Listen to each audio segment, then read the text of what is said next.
Hello, hello, it's Carrie here at Treatment Unicorn.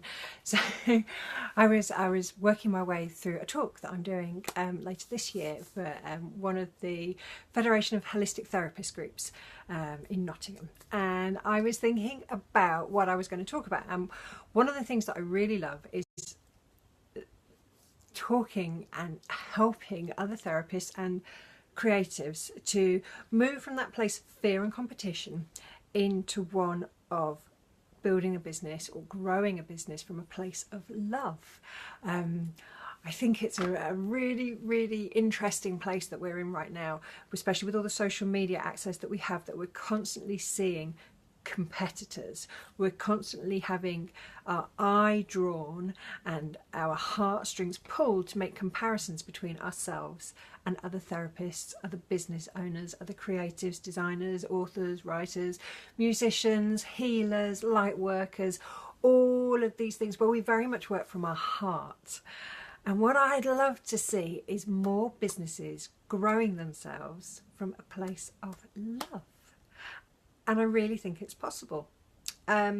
So quite often I talk about the law of attraction in my Treatment Unicorn work, and it's something that I've really seen work for myself. So this idea of law of attraction is that it's quite quantum. So moving away from that kind of Newtonian fixed idea of physics, that we are all linked particles, linked atoms, quite solid and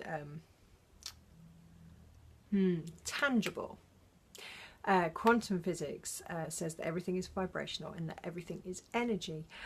Even those atoms that we believe are bonded actually have a space between those bonds. It's like this teeny tiny micromillimeter kind of, less than an atom's width of space between each cell, each atom, each thing.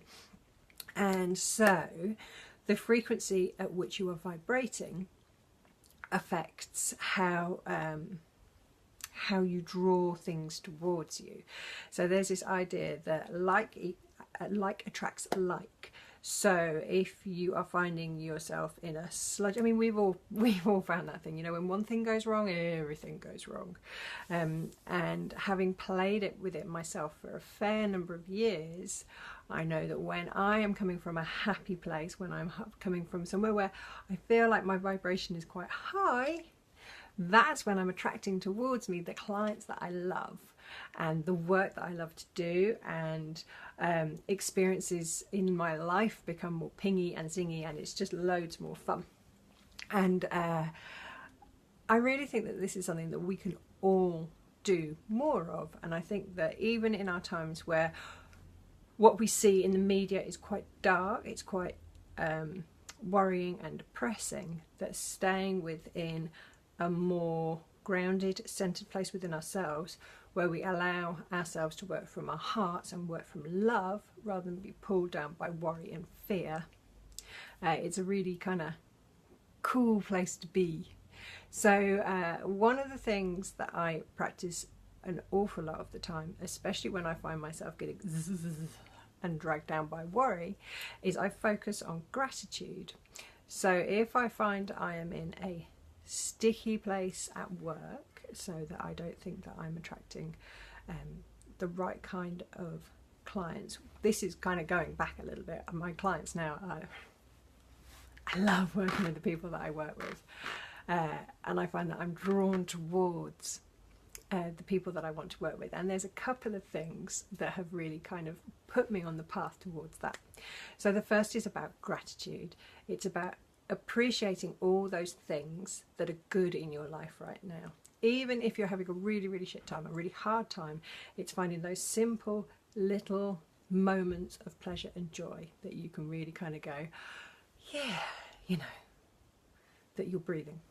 It can be as simple as that. That you are here to feel the rain on your face, which, considering how much rain we've had in England, and everywhere, it's kind of a little bit of a turnaround, a little bit of a mindset shift. But then what I'd love for people to start doing is thinking more about what they love about themselves and about the work that they do. And I think that if you can get your brain to really embrace the things that you're good at and embrace the work that you love, then you can start working out what you're uniquely awesome at. So as massage therapists, which is the background I come from, we have a tendency to take our basic training and then we go and take more courses. So we build up our repertoire of skills. Now, because there is such a broad expanse, we generally start off by doing the further training that appeals to us most. So you might have a real draw towards reflexology. In my case, it was myofascial release.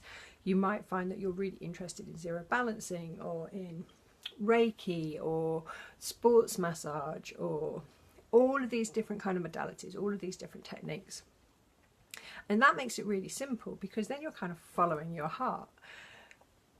But as we take more courses, we then kind of get swayed and influenced by what popular techniques are, what the media, you know, industry magazines and women's magazines or health magazines or lifestyle magazines, what they're telling us is like the hot trend right now, you know, the thing that we ought to be doing. And that's when you can get a little bit of a disconnect. There's that difference between what you love to do and the difference between there to what you should or ought to be doing as far as you find yourself placed. So you might go, well, and for me, here's a really good example. I was quite a recently qualified therapist and I took a hot stone course. In fact, I had a hot stone massage and it blew my socks off. I was like, oh my God, I love this stuff. So I took the hot stone training. And the place I was working at the time kind of wanted to be more spa orientated. And I was never quite sure if that was for me, but I was happy working in the space that I was working in. So I took something called Thai herbal massage. I'd also taken Thai yoga massage, so a very physical thing. So I'd got this amazing hot stones in one hand, the Swedish massage in the middle, and then Thai yoga massage on the other hand. And I took this thing because it looked like it should connect the dots, called Thai herbal massage. Ugh. I didn't enjoy doing it. I wasn't really into the smell of it, especially not after half an hour of being in the room with it. But I felt like I ought to do it. And I continued to do it for a couple of years because I'd paid out all this money for the training, I'd paid out all this money for the equipment, blah, blah, blah, blah. I felt that I should. And I wonder sometimes how often we should our way through our lives instead of actually following our heart. So what I want for all of us is to get really clear on what it is that we absolutely love to do. And then take a real kind of no tolerances approach to looking at the things that we are currently doing. Hey George, nice to see you. So thinking about what are those things in your work that you are currently doing, or even in your life, if we've broadened this out, that you're currently doing that actually do not resonate with you, that you do not enjoy doing, that you are bored of doing. And then seeing where those loves and dislikes, loathes even, where they sit. Because you might find that all of a sudden you're far more appreciative of doing this kind of work, and then the work that you're not really loving, you grow to dislike more. So then you're going to take it further and you start to think about the people that you really love working with, and also the people that you tolerate working with. So you're going to make a list of those 5 clients that you really, really super love working with, that are really enjoyable, that you see them on your schedule and you're like, yay, this person, I get to work with this person today, this is so cool. And then those ones where you're like, yeah, they're booking in and yeah, I'm not really sure if I'm the right person for them. And yeah, okay, well, I need the money, so I probably ought to do it. Now, it can be quite a scary thing, shifting yourself just into working with those that you love and just doing the things that you love to do, because the question always comes up of, but how am I going to pay my bills? You know, you feel that you need to work this wide array of clients because you need to keep bringing the money in. And actually, there's that fallacy that at the end of the day, the money is the most important thing, which it's not. Your happiness is the most important thing. So we step back another place there, and we have to look at how we present ourselves to the world. So we're getting more clarity about who we love to work with, and we're getting more clarity about the things that we love to do. So then we need to be able to explain that to the world. So it's kind of like the starting point is to write a love letter to your favourite clients. So to grab a piece of paper and a pen, because the cursive is really important. Handwriting is really important. It connects us into both sides of our brain so that we connect more fully into how we feel about things. So this feeling is way more important than our thinking in a lot of cases. So writing love letters to those clients, you're not going to send these love letters, but what you want to do is you want to explore the feeling of why you love to work with them. What was really special? What were the commonalities between these clients as well? Like, were they of a similar age group? Did they have similar spiritual beliefs? Did they have similar physical symptoms? Were they from similar sporting backgrounds, or did they come from, I don't know, it could even be important that they come from similar religious or political or geographic backgrounds. But try and get a real sense of what those things are that you loved about those people, why working with them was so fulfilling. Take that information that you gain, all those gleams of information and knowledge and wisdom, and from there you can start building that into your marketing. So you can start talking to that one particular person when you're doing your Facebook posts, or if you're on Instagram. I quite often, when I make a Thrive video, so my treatment side is Thrive Clinic and Studio, and when I make a Thrive video, I'm talking to my sister, and I have to remember in my head that I want to be able to explain it in such terms that she'll understand it, because we're not talking therapist to therapist, we're talking person to person, we're even talking heart to heart. So always keep in your mind when you're doing your social media or when you're doing your advertising, even when you're building your website, that it's your heart speaking to somebody else's heart. If you kind of follow these ideas of working at what you're uniquely awesome at and who you uniquely love to work with, and start thinking about how you can build love letters to these people that can then be turned into social media, so you get a real feel and understanding and empathy for their struggles and their desire and what they wish to achieve and the pain that they're currently stuck in, where their sticky points are. If you can give yourself the opportunity to glean all that information, you suddenly become the right person for them. You become the right person for your right person. And when your right person meets that right person, it's like an attraction. It is the law of attraction. It's magnetic. You suddenly find that people are like, yeah, this is the therapist I've been looking for. This is the creative I've been looking for. This is the one who understands me. It's like they're on the inside of my head. And that is such a cool place to be. Because you're not coming from a place of making it up. You're coming from an actual place of alignment.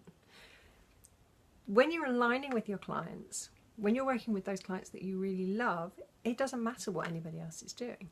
Competition then goes out of the window. You stop having to compare yourself to what everybody else is creating or doing, or the courses they're running, the courses they're taking, the prices they're charging. But there's another thing we'll talk about at another point. And you can start being you. And you can start being you in the most comfortable way.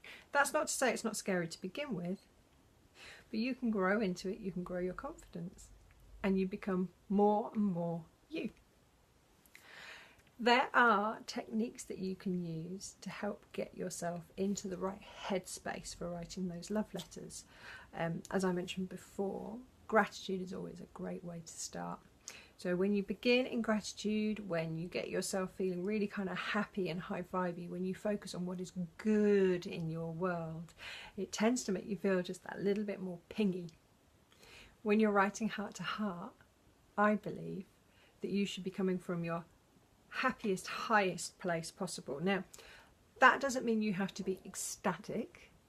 You might only get yourself into contented, but if you started in down, depressed, low, if you feel unworthy, if you feel as though nobody needs you, nobody wants you, and you're no good, then you're going to write a very different love letter. When you bring yourself into that place where you're at least like, yeah, I'm good at what I do. My clients haven't, disappeared off the track. That's good. And when you allow yourself to get into, you know what? These are the things I'm freaking brilliant at. These are the things I freaking love to do. And these are the people that, oh my God, I so love to work with. The words that spill out of you, the videos that you create, those conversations you have with your designer about how you want your logo to look, they change and they become a more expanded version. Because remember as well, if you are somebody who is reliant on others to do your website or your design work, you want them to fully understand who you are. There's no point putting out into the world a message which is frictiony, disconnected. So try and keep all of that kind of good stuff going as you bring all these ideas and content and marketing, and when you make those connections to clients, when you're talking to clients on the phone, when you're doing health fairs and you're meeting people for the first time. Try and get yourself into that really buoyed up place. Now for each of us there are different ways of doing that. For me, I have certain songs that I put on. I have like a playlist of happy. I know what songs are going to get me feeling really like ta-da, and I know that I need to like get myself 10 spare minutes where I can really ground, meditate sometimes, dance, have a little bit of a sing or a shout or a whatever, but just get myself into that place of yay before I do anything. So those are just some ideas about how you can grow your business with more love. There are loads of things that I can talk to you about on that as well. One day I will tell you more about my studio and how I built it from the ground up with my own fair hands, and how there is love in every wall, and other little tips and tricks you can use to build that love and intention into your business. Cool, so that's just me for now. Take care, and I'll catch you on the next one. Bye.